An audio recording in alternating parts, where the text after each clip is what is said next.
మీ bank గుమ్మం ముందు ఎముకలతో నిలబడ్డ ప్రశ్నలు నేను మనిషి కాదంటారా? అవును, మీ దోపిడి మిగిల్చిన అస్థి పంజరాన్ని నేను.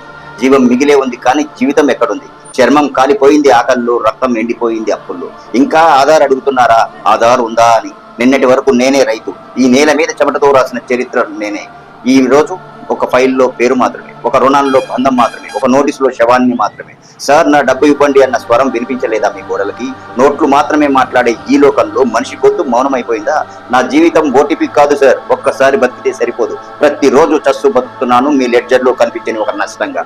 మీ కౌంటర్లో నోట్లు నవ్వుతున్నాయి కానీ నా కడుపు ఏడుస్తోంది. మీకు లాభాలే కనిపిస్తున్నాయా?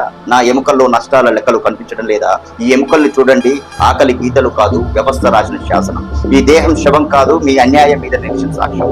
పుస్తకాలలో స్వాతంత్రం, పోస్టర్లలో సమానత్వం, భాషణల్లో అభివృద్ధి, కానీ నా గుండెల్లో ఖాళీ, మొత్తం ఖాళీ. బ్యాంకు తలుపులు తెరుచుకున్నాయి కానీ నాకు కాదు, సంపదకి. నేను మాత్రం బయటే నా శ్వాసలతో పూలు నిలబడుతున్నాను.